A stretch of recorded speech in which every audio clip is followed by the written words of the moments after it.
This is The Joe Gaither Show on BamaCentral.com.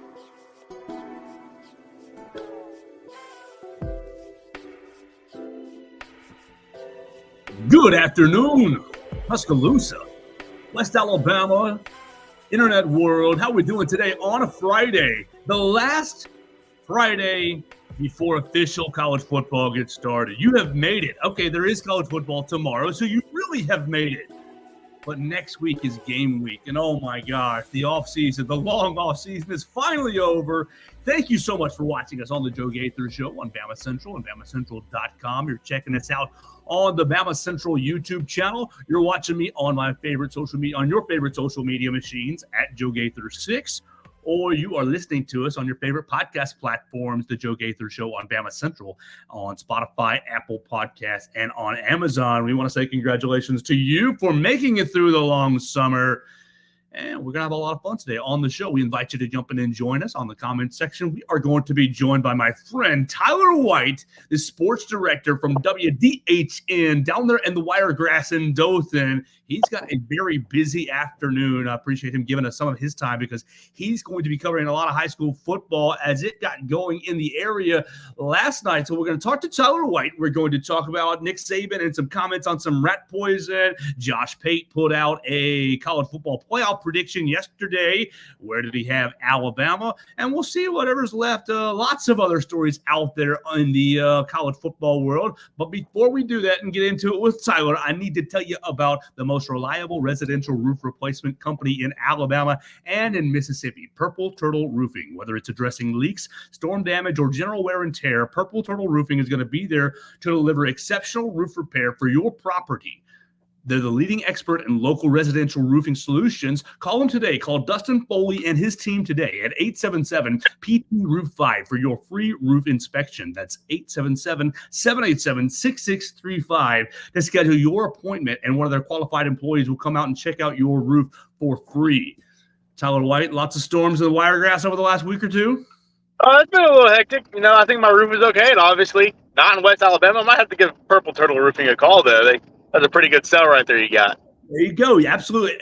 All of Alabama, all of Mississippi. You got to make sure you're ready for your next storm. Call them today, 877-PT-ROOF-5 for your free roof inspection. But that's not why I had you here today, Tyler, to sell you a roof inspection. Of course not. Man, you ready for the football season? I'm doing great. Of course I'm ready. I went out and got a haircut. That took a little bit longer than expected. I was hoping to be at the station by now. If you hadn't noticed, I'm in a car. Not the ideal scenario, but we'll make it work. Obviously, you know how we do our running around, and we got to make things work the way they do sometimes. But man, it doesn't get. I don't get more excited for a time of the year than this. High school football started in West Alabama last night. We didn't have any games here last night. Starts for us tonight, and man, there's some good games on tap. But college football starts next week, and who's not excited for Alabama football this year? Absolutely, Tyler. I know you will experience this tonight if you haven't already, but last night I'm out at Gordo. They beat the brakes off of Fayette, actually. But right before the game started, it's been not a fun month or two inside my brain, which is A-okay. We hope everybody's doing well on that front. But the game, the players are taking the field, and I just had such a deep sense of thankfulness and gratefulness to be in the moment and just like, oh, man, it's finally back. And just, I don't know, something about football starting. I woke up today a little bit happier, feeling a little good, feeling a little bit better. Tell us what's going to be the big game in the Wiregrass area. What's going to be the premier game on WDHN Sportscast tonight? Okay, probably the biggest game is going to be Enterprise at Andalusia. Andalusia has been I believe they lost in the semifinals of the playoffs last year in 4A. They were the state championship the year before that, or the state champions the year before that. They move up to 5A this year. They're an amazing team. Enterprise, though, is going to be one of the premier teams in 7A. That's going to be the biggest heavy-on-heavy matchup. I think Enterprise should handle that just from a straight, class advantage perspective. Andalusia is very good, but Enterprise is a very stout 7A team. Our game of the week is going to be Dale County and Headland. That's a real big-time local classic rivalry we got going on. Two teams that should be decently evenly matched up this year. Headland 5A, Dale County 4A. Headland losing a lot of experience from last year, but they bring a lot of talent back. They're a 5A team. They had some depth. Dale County brings back a lot of experience and a lot of talent. So that is going to be our game of the week. Other than that, Dothan High School is hosting Childs out of Tallahassee. That's a 7A on 7A matchup, or however they do that in Florida. I think it's 7A. Dothan should have a really good team this year as well in 7A. They're probably not quite as touted as Enterprise is, because Enterprise, they have three Power 5 three Power 5 commits on their defense right now. A corner going to Kentucky, a safety going to Auburn, and a defensive end going to Ohio State. Studs. Dothan has some D1 commits on their roster. G5 right now. A couple of other guys with a lot of offers that they're stacking up. So they should be a very talented team as well. But yeah, man, just excited for some high school football, man. Can't wait to get into it. Well, before we get into the Alabama side, tell everybody where they can tune into the high school football on WDHN tonight, whether in the area or online. All right, so in the area, obviously, Channel 18 down here in the Wiregrass, WDHN. We'll see that. We'll have that show going at 10:15. We'll have our Game of the Week coverage live at 6 as well, starting out, kind of previewing that a little bit more. We'll have all of our updates out on Facebook and online at WDHN.com. And then after our show ends at 10:30, we'll be live on our Facebook, WDHN, with our overtime extra point show, calling all our highlights again, giving a little bit extra in-depth analysis, having a little bit more fun on the Facebook Live atmosphere. It's always a great time, and we love to have as many people as we can there. We try to have a good time, so we think it can be enjoyable, whether you're interested in the teams in this area or if you're just want to watch some high school football highlights and two dudes that love what they're doing. Well, I hope you guys check out Tyler White tonight. It's going to be a huge night, really all over the state. And Tyler, it starts this evening, so I wish you great success. I hope all your cameramen get to where they need to go, and camera women get to where they need to go, and everybody's safe. And it's just a great, great season for you guys at WDHN. Tyler, you want to start? All right. Let's start with Pat McAfee. All right, Pat McAfee leaves Monday Night Raw for a couple of months because college football gets started. He is over in Dublin today. And who is his big old guest? Nick Saban is on the Pat McAfee show. And Pat McAfee dances with Miss Terry, does a little Irish jig in the middle of a pub. It was great, great theater to watch Pat and Miss Terry do a little jig.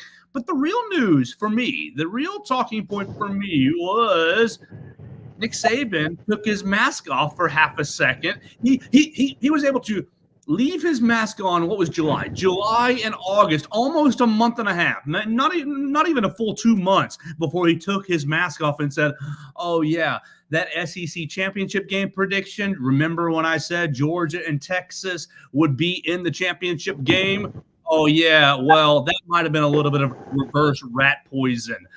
Nick Saban, the quote is as follows. I've always hated it. You can read it on BamaCentral.com right now if you'd like to. I've always hated it. I'm going to hate it on this show, on any show, or on game day. Having to predict or make hypothetical decisions about who's going to win the game, who's going to win the championship, who's going to win what conference. I've always hated that.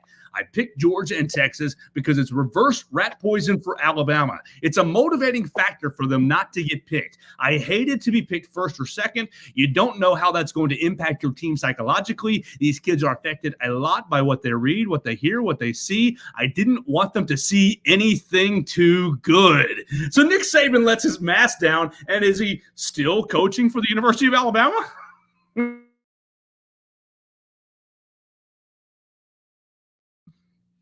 I think we'll wait until Tyler gets reconnected here, and that's A-okay. Obviously no BS. I might be losing connection here a little bit as I walk into the building, connecting to Wi-Fi. Awesome. Cool deal. But like I said, Saban, he had me fooled when he made that initial prediction because, you know what? I could see Saban being the type of no BS guy that's going to, switch right to the TV and speak his mind. But this doesn't surprise me one bit with in regards to Coach Saban. Still having a little bit of that, wanting to help Alabama in whatever way he can, and in his own twisted way, getting it done probably with a lot of motivation there. Who was it? Was it Tyler Booker that came out and was like, we don't care about what a golfer has to say about our season, because we don't care about what the people on the couch have to say about our season. So that was a great storyline when that came out. Just hearing from him, hearing Texas, first of all, their first year in the SEC, him pick Texas was hilarious to me. But now it makes so much more sense. So I'm glad that he revealed that a little bit, but also maybe he did a little bit too early. Couldn't he have waited until after the season? Because if that was truly his intentions, down the drain, right? I mean, the season hasn't started yet, and that rat poison is going to spread if that was what he was worried about. So hopefully that doesn't happen. Obviously, he was able to maintain his poker face. He showed all his cards before the season even started. That's what I'm saying. Absolutely. Well, let's get into something I talked about a lot yesterday, and I think it's going to create a lot of problems in the SEC. The tiebreakers. We looked at we looked at it yesterday, and we looked at really how many teams could end up at 7-1 or 6-2, and really with the way that you add Texas and Oklahoma in, what did you make? How did you make of the tiebreakers? And have you thought about maybe some of these big programs that might find themselves left out of the SEC championship game due to some of these tiebreakers and these unbalanced schedules?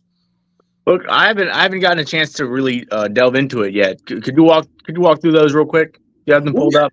The tiebreakers, essentially, it's basically everything that you would imagine it would be, right? It's head-to-head record, and it goes all the way through. Let me pull her up here. Post, because I don't post that much, so it's not too far down for me. Oh, Gordo. I have all my Gordo posts from last night to work through. All right, right here. Let's see. Head-to-head competition amongst the tied teams.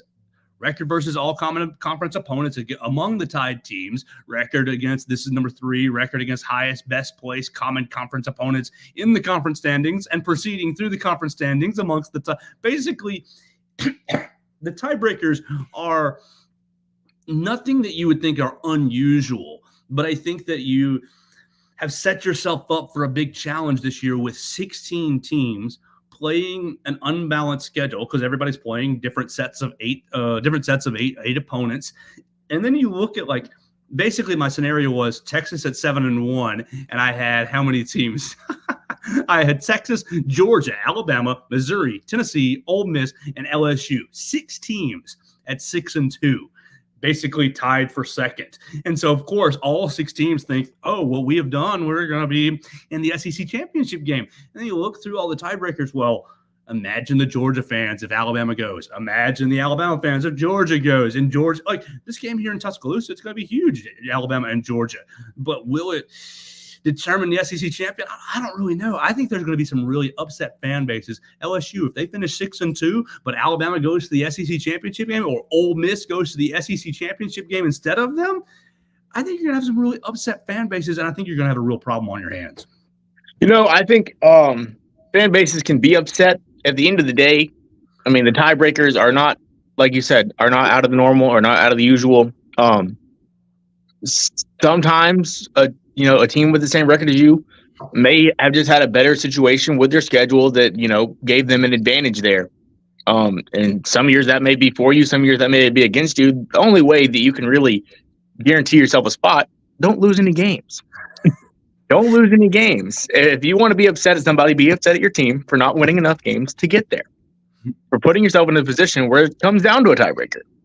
So, I mean, at the end of the day, that's what it comes down to for me.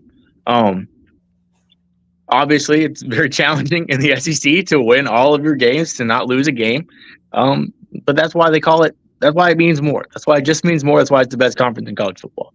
All right, we're going to close the loop on another topic from yesterday, and it was Graham Nicholson. We woke up yesterday to Chuck Martin, the Miami of Ohio coach, saying Alabama stole our kicker. Alabama illegally recruited our kicker. And Kalen DeBoer responding afterwards saying he jumped in the transfer portal. We contacted him. We did everything right. Well, now we see Graham Nicholson is at Alabama. You got the Lou Groza Award winner.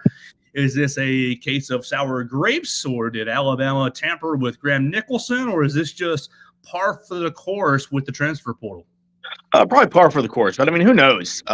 Who really knows? If he has a real grievance, take it up with the official, take it up with the NCAA. Don't. It's not very classy to just come out throwing all these allegations. If you have a real grievance and real proof that this happened, go about it the right way. Don't come out and slander someone's name who, by all accounts, up to this point in his career, seems like he's done everything right in Kalen DeBoer. Alabama, you're Miami of Ohio. We're Alabama. If we want your players in there in the transfer portal, they're probably going to want to come to us. It probably doesn't have much to do. I don't know. Maybe a player DMs them and it's like, hey, we need a kicker. I don't know what could have happened, but one way, somehow, Graham Nicholson is on Alabama's roster. I'm very happy about it. If they prove that there was some sort of actual grievance, then it's something to talk about. Until then, he's just blowing hot steam. It's all hearsay. And I feel like that's just how it's going to go for a long time now. Like, anytime somebody transfers somewhere, there's always going to be the claims that, hey, there's tampering. Hey, this is not done the right way. And as it is now, even with the regulations, I feel like the right way is such a loose term. Because even with, like, we saw it happen with Caden Proctor. Like, there was no he goes to Iowa, and then there's allegations of tampering that I think are actually I want to say proven, substantiated. Yeah. And then he turns around and comes back. So what happens with all that? It's a muddy area right now, and it's something that needs a lot of delegation as it gets more and more prominent. Which I don't know how it could get even more prominent than it already is, but it will. I mean, it's the face of college football right now. It's free agency. It's what it's come to, and it is. For the better or worse, that is for the viewer to decide. But at the end of the day, if you want to make these claims, substantiate them and file an actual grievance with the NCAA. We're talking to Tyler White, who is now settled in the WDHN sports studio over there down there in the Wiregrass in Dothan. We appreciate Tyler White joining us. You can follow him on Twitter at Tyler White TV, all one word. And we appreciate his time. Tyler, can I give you my theory on this? You're exactly right here. Chuck Martin, if you have a problem, file a grievance. Great. I think that's exactly right. But the reason why he's not, and the reason why you don't see these coaches file grievances, because you rarely see it. You remember the Colorado State coach talking about people trying to poach my players, and who was at Kansas State as well. Kansas State had an issue where they had, people tried to get my quarterback and this, that, and the other. The reason why they're not filing grievances is because they're doing it too.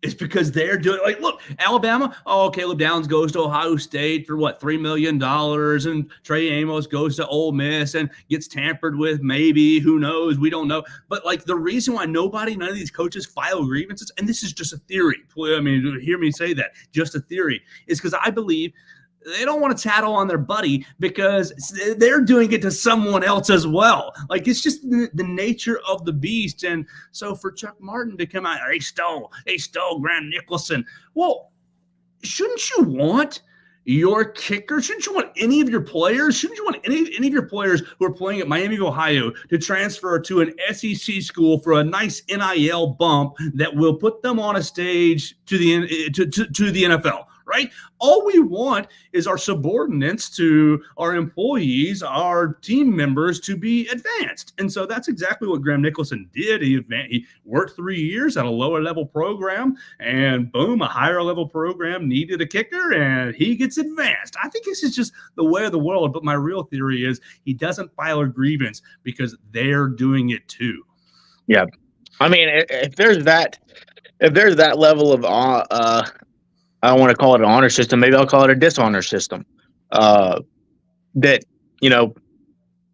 we're doing it, they're doing it. So we're just not going to tell on each other, but I'm going to nag about it to the national media, to the local media. And obviously a claim like that's going to go national. I think it's just like what you said, that you don't know the right way to do things is so subjective. It's so, okay, maybe I think this is the right way and I'm trying to operate in the right way, but Billy Rival thinks, oh, Joe's cheating. Joe is just cheating left, right, and center. It's like, no, this is how I'm interpreting the rules. I'm trying to do things right. If my left tackle DMs your left guard and says, hey, man, I need a partner for next year, am I in control of that? Like, I think there's so much gray area. Yeah. Is there any writings talking about, players DMing players, or is it all about coaches? Because at the end of the day, if there's no delegation when it comes to players, then the coaches can say, hey, player, do this for me. You're my captain. I love you. Jalen Milroe, go tell Graham Nicholson you need someone to come kick when you can't finish a drive. That's almost exactly how it happened with Caden Proctor. Proctor, I'm missing my teammates. Teammates go into the coach. Hey, what would Proctor have to do to come back? And then relay that third-party message back to Caden Proctor, and boom, he's back in Tuscaloosa. Now all of the Alabama fan base is happy about that. But this is just the nature of the beast. These gray area things happen. Things happen in the gray area all the time. And so Chuck Martin, suck it up, realize that you're at Miami of Ohio, and just say, good on you, Graham Nicholson. Go kill it in the SEC. And tampering is such a nitpicky grievance anyways, because I think at the end of the day, if a player wants to go somewhere else and they have that opportunity, who cares how they learned they have that opportunity? To me, it just seems very almost petty. Like, hey, he talked to my player when he wasn't supposed to talk to him, I guess. I don't know. Maybe I don't understand the deeper, more complex issues of it. But in my opinion, it's just the players need to be, at the end of the day, where they think is best for them. And one way or another, they're going to do that. So we're hanging out with Tyler White, sports director for WDHN. Let's dive into more specifically Alabama topics. We have spent all August going through fall camp. Fall camp basically concludes today at the capstone, and they're basically turning it over into game week prep. Let me make sure Thursday, Friday, Saturday. So tomorrow is the last practice for fall camp, and then they're going to have game week getting started for Western Kentucky. So from your perspective, obviously we've been covering Coach Saban for many years now, but from your perspective, things have been a bit different. Different isn't always bad. What do you make of the Kalen DeBoer fall camp? Yeah, from what you hear out of camp, everything seems, peaches and cream, fine and dandy. You'd think, the beat reporters there that are on the field, are not going to go out of their way to relay any bad information if it's there. But it seemed. But also, I know the beat reporters there in Tuscaloosa are all very respectable and are going to do their job to the best of their ability. And it seems like everything coming out of practice is, top notch. Obviously, things are a little bit different, a lot looser. Just from the plain fact the media is able to be at practices. Music at practices. It's definitely a different era of Alabama football. But at the same time, a hefty chunk of that roster is still talent that was acquired in the Nick Saban era, and high level talent at that. So, your main area of concern is the defensive backs. It's not for lack of talent. Obviously, it's for lack of experience. I think Malachi Moore, once again, is going into the season underrated and under talked about. He has been a consistent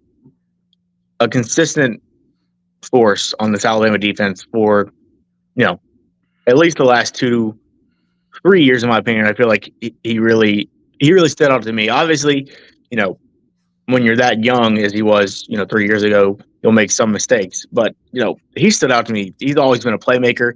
He's always been someone who consistently knows where he needs to be and can be there and play at a high level. I feel like I think he's going to raise a lot of eyebrows, turn a lot of heads this year as somebody who is really going to minimize the effects of youth in that defensive back room by being such a strong leader for that group. All right, so you hit something right at the very beginning of your answer that triggered me. My friend David Newberry sent me this on Facebook Messenger, and you guys can always find me at Joe Gaither 6 on your favorite social media machine. This is from 24/7 Sports. You talk about, the talent at Alabama is still so high. 24/7 Sports put out their team talent composite, and obviously this is based off their recruiting rankings that they put out. And, okay, from 10 to 1, we'll start 10. 10 Notre Dame, 9 LSU, 8 Oklahoma, 7 Texas A&M, 6 Oregon, 5 Clemson, 4 Texas, 3 Ohio State, 2 Georgia, and number 1, the most talented team in the country from top to bottom, from 1 to 85, is your Alabama Crimson Tide. How do we balance the talent that's still there with the narrative that, Nick Saban is gone, the team and the program is going to implode? How do you think that people are going to react week number 5 when Alabama inevitably beats Georgia and basically announces that, the big bad beast isn't going anywhere? Well, you know what, Joe? Everyone says Alabama is going to implode simply because they want Alabama to implode. They don't want to see the success continue in Tuscaloosa. Even though all signs really point to it continuing for at least another 2 or 3 years before there may be any major fall off when it comes to the departure of Nick Saban. Now that depends obviously on if Kalen DeBoer can keep up this high level recruiting, because he's already started it. He's already started the recruiting. We know that he can. We know that he can coach the talent. We know that he can develop the talent. The question was if he could acquire the talent. So far, he is answering that question very, very solidly, I'll say. But week 5, if Alabama beats Georgia, what can you say? Like, what can you sit here and say?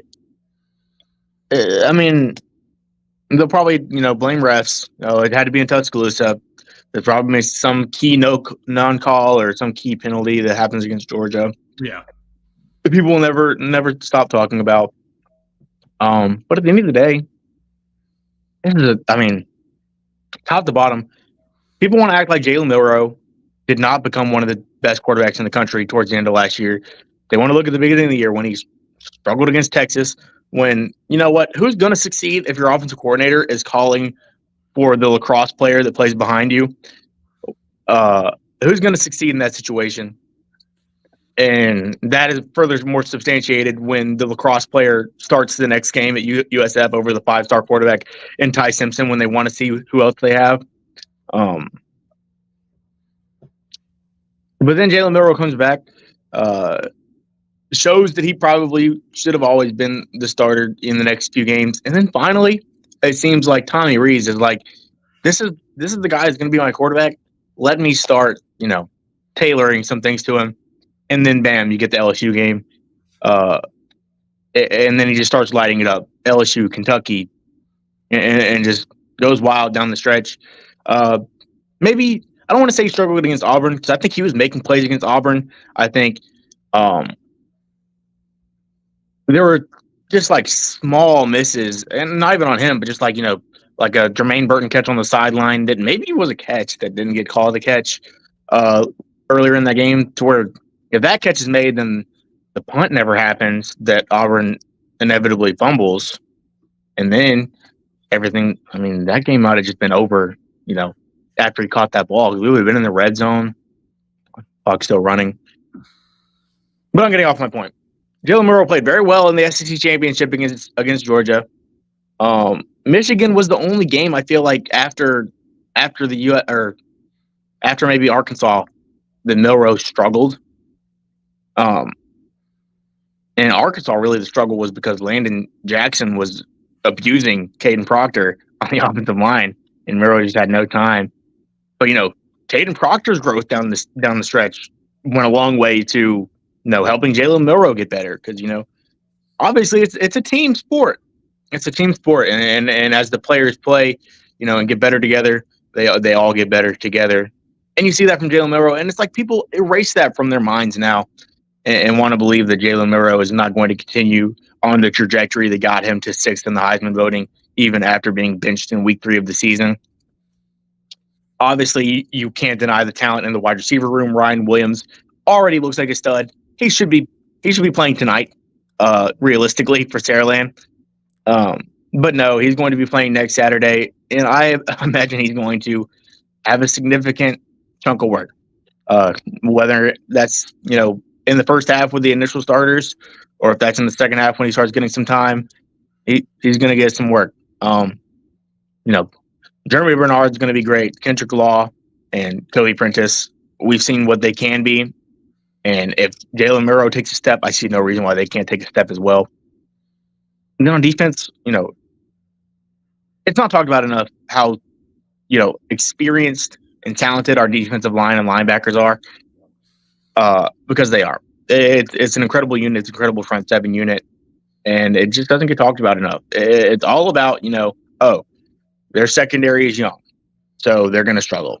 But you know what? Sometimes you have to look at what the strengths of a team are. That's what our coaching units are going to look at, and that's how they're going to coach our team. That's how they're going to call our defenses, call our offenses. They're going to call the strengths of these players, and that's what it comes down to. It comes down to if the staff put in place can, make the best of the personnel they have on the field. All right, Tyler, a lot of good that we've talked about. What's your biggest concern for Alabama? Well, my biggest concern, truthfully, is obviously the defensive backs, but I think it comes down more to, can we put them in positions to be successful? Obviously, there's a lot of talent there. I mean, you have 3 5-star corners, 3 5-star freshman corners, Keon Sabb, Damani Jackson. It'll be Xavier Brown or Deshaun Jones at the other cornerback spot, from what I've gathered. I mean, everyone's saying Devonta Smith is going to be a breakout at the Husky position. So it really comes down to, can Kane Womack be a guy to, keep the Alabama defense up to standard? Because we see Kalen DeBoer coming in, and obviously that gives you a level of comfort that we are going to have some level of decent offense no matter what. Because simply, even if Kalen DeBoer struggles, our offensive line unit, our running back unit, you're going to be able to get yards when you want to get yards there.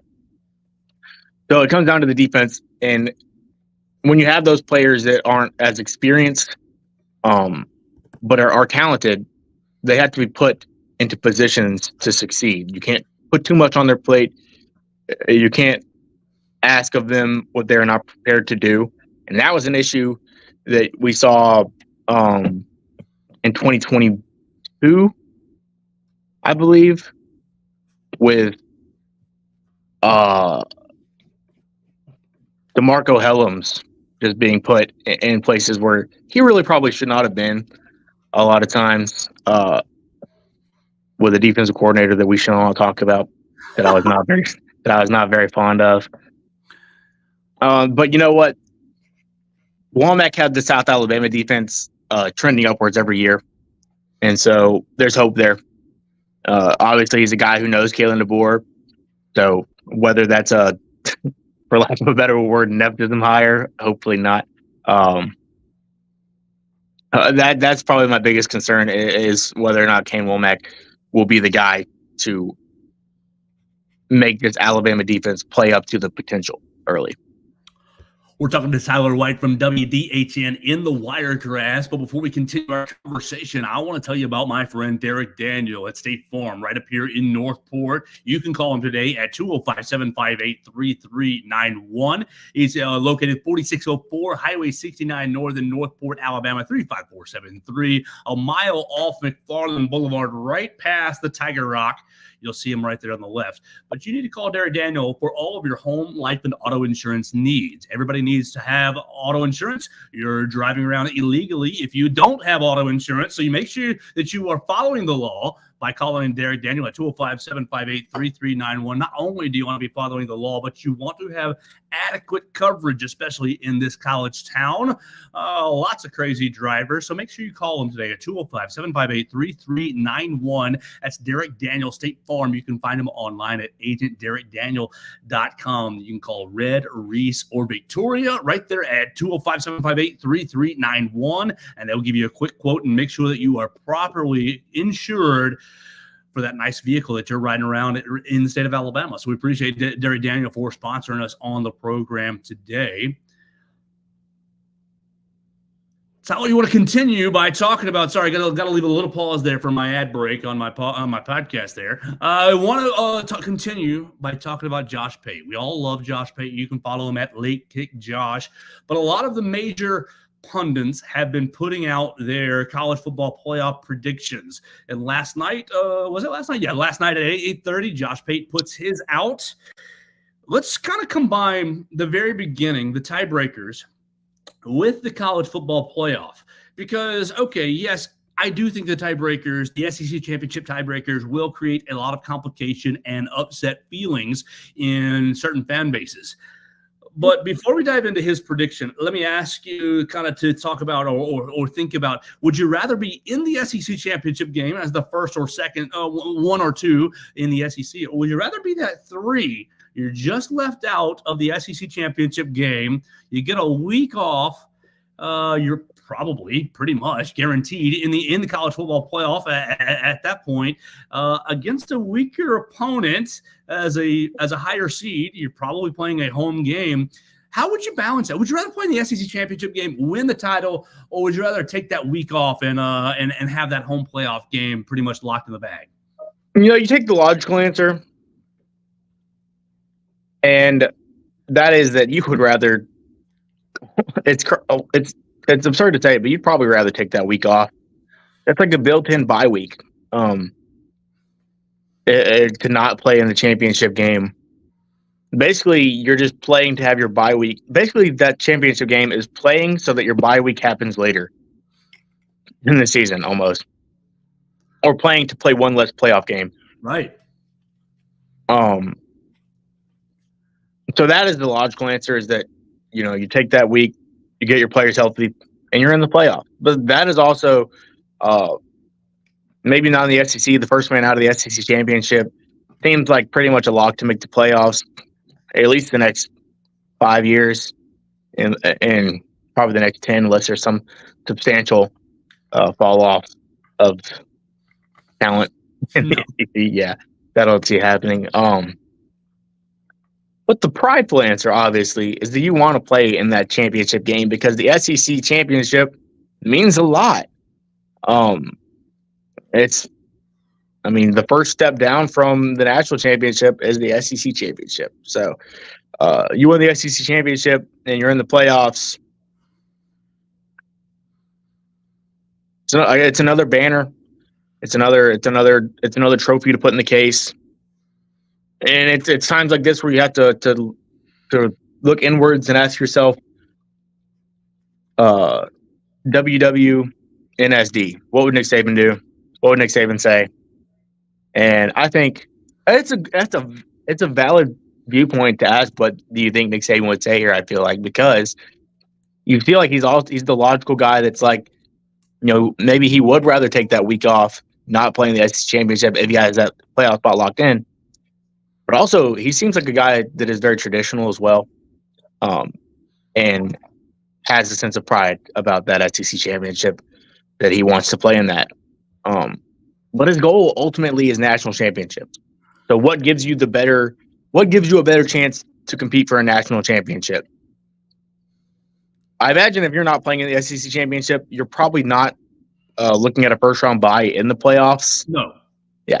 So the conference champions are the first round byes, obviously. So yeah, it's just like an earlier bye week and one less playoff game, but instead of a playoff game, you're playing in the conference championship. So it's almost like conference champions, they say, oh, you get this bye week, but you basically just had to play a game to get it. So it's kind of like, I don't know.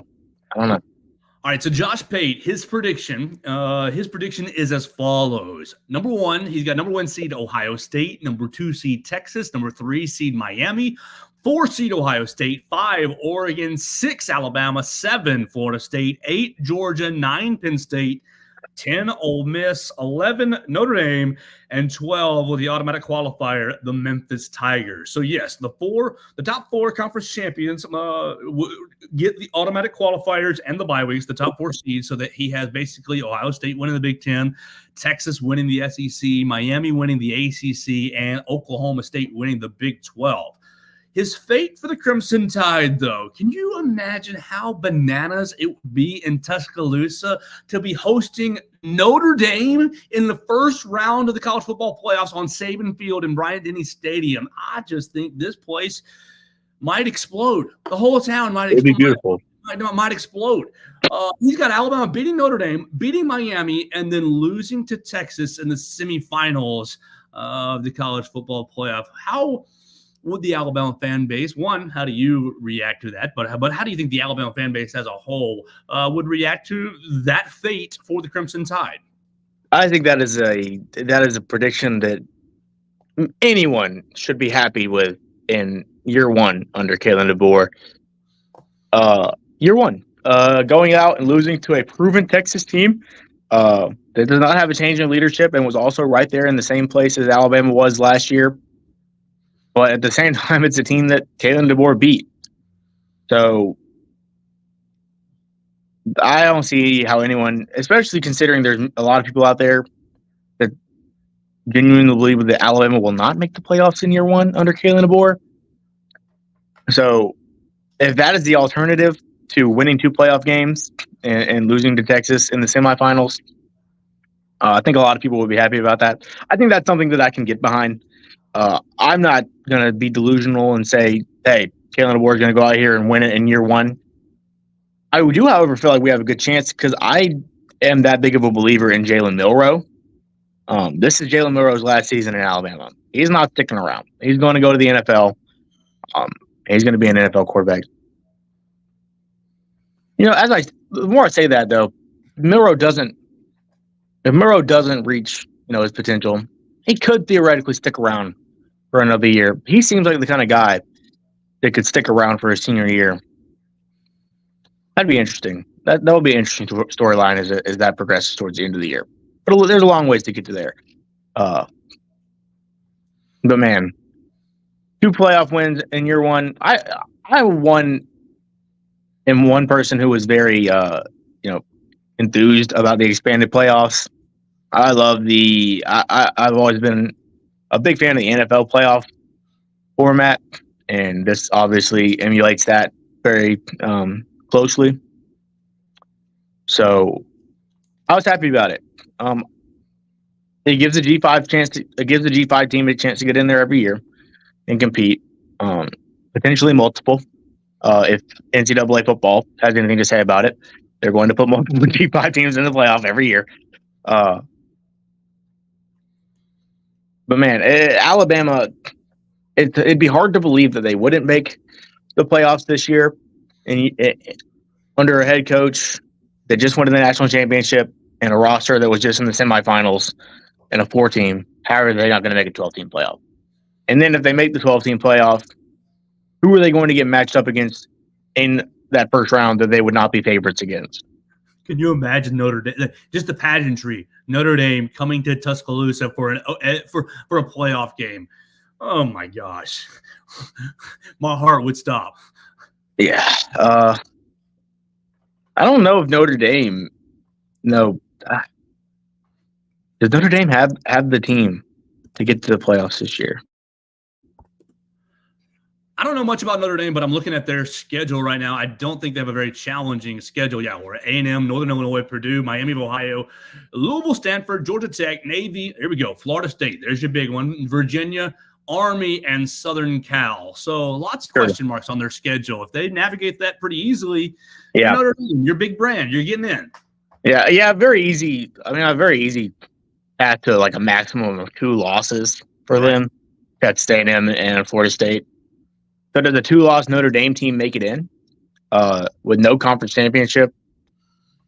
As an 11 seed is what he has them. So I mean, you got the brand power, the money. Yeah, they're in. Yeah, I guess so. I guess that's a reason that nobody likes Notre Dame unless you're a Notre Dame fan. People don't want to acknowledge the brand power, but I think that it is a significant factor, and it is a significant additive for the Alabama Crimson Tide because Alabama's brand power is as good as almost anyone's in college football. So ask Florida State. Exactly. Tyler, let's get out of here for the day. Are you coming up for the Western Kentucky, and what's going to be the WDHN schedule as far as coming to Tuscaloosa? I'll be coming up as a fan for Western Kentucky. I did apply for a credential, but I probably applied a little bit late. They kicked me out. They said, nope, no can do. No credential for you for Western Kentucky. Okay. You cannot come to this game for free. But I have applied for credentials for the Georgia game, the Auburn game, obviously, and 2 others. We applied for credentials for Missouri. We don't host. Who else? There was one other SEC team that we're hosting this year. LSU? No, not LSU. Not LSU. Yeah. What'd you say? I think it's maybe South Carolina. South Carolina, I believe. We also apply for credentials. Then we'll be going to Auburn for the Texas A&M game. I'd like to try to have one of our people go up for the Oklahoma game. Obviously, that's on the weekend of Georgia, so we will be in Tuscaloosa, myself and my partner, Michael. There's one other Auburn game that we're definitely going to. I don't remember what it was. We'll be at a Troy game, of course. Love the Troy Trojans. They're under a coaching change right now, so a lot to look out for there. If they can repeat as the 3-time Sun Belt champions, it's going to be tough. Texas State has infused a ton of talent. Got a little bit of recruiting going on over there at Texas State to bring in a lot of talent. So Sun Belt's going to be a fun one to watch this year, I believe, if you're a fan of the G5 conferences. Let's take a look over there at the Sun Belt, Troy, Texas State, Appalachian State. I'll just say App State.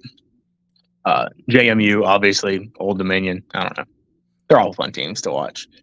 All right, last thing for us. Tomorrow is week 0. I do not care about the Montana State, New Mexico game. I don't care about you, SMU and Nevada. I don't care about you, Delaware State or Hawaii. What do we think about tomorrow, 11 a.m., Florida State and Georgia Tech in Dublin, Ireland? Florida State, 10.5-point favorite. Real quick. Yeah, Florida State better win. They better cover. I believe I have taken a little bit of cash on them to cover at this point already. Okay, all right, we'll go Seminoles for your cash and your wallet. Yeah. Georgia Tech. We have a kid that he's a true freshman there that just left from our area. He's a linebacker there. It'd be cool to see him play a little bit. I doubt we will. There's likely no chance he plays. He could be redshirting, but I haven't kept up with that. But Florida State ought to cover. I think Georgia Tech. Haynes King was not great when he was at Texas A&M. I don't expect him to be much better at Georgia Tech. But you know what?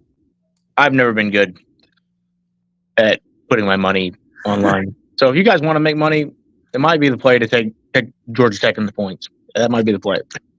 Fade Tyler White, but make sure you see him tonight at WDHN and follow him at Tyler White TV. Tyler, thanks so much for your time. Good luck with high school football kicking off in the Wiregrass tonight.